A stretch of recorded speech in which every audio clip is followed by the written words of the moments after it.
שקורה עכשיו. היום בחדשות, איך שלא קוראים לזה, אנחנו נגלה מה יש מאחורי ההון.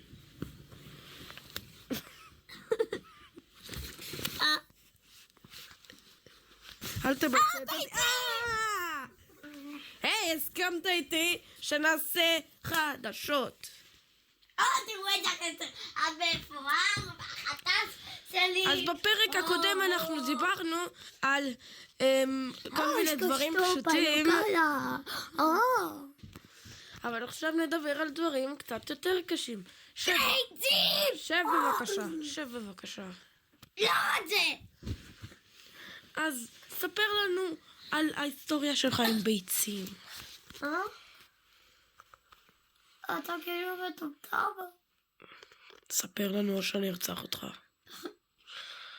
אני חושבת שזה יקרה. כי אני שונא אותך.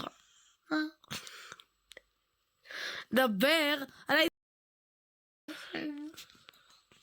עכשיו רואה זה למה אין לך חברים. סתם נראה לך. הקטע זה שאתה חושב שזה מצחיק עד שאתה מבין שאני צודק.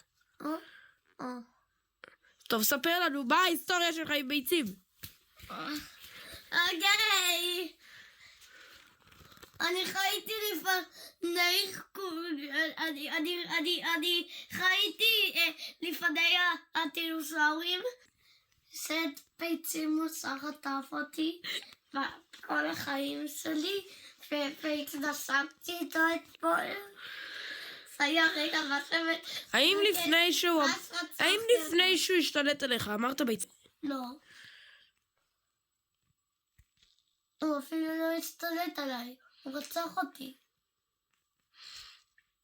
אז איך אתה עדיין כאן? כפולפול שלי. אני גם אוהב לאכול ילדים קטנים כמוכם.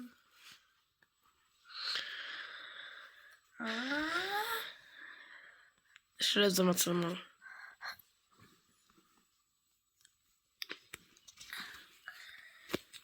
אז בקיצור, אגב, אני אוהב לאכול רק ילדים וזה הדבר הכי טוב בחיים. אני רק אוהב לאכול ילדים, זה הכי טוב בחיים. ביצים! ביצים! ביצים! ביצים! רואים עכשיו, זה מה שאני צריך להתמודד איתו כל יום. ביצים! צריך להתמודד עם החרא הזה כל יום בחיים שלי. וזה לא עוזר שאתם פשוט לא צופים. סתם צוחק, לא אכפת לי אם אתם צופים או לא צופים. כל העיקר זה ששלב יפסיק להגיד כבר ביצים. תסתכל עליו, הכנסיים שלי. לא, כאילו. לא. זה יהיה בצחוק. ביצים, ביצים, ביצים. רק רגע.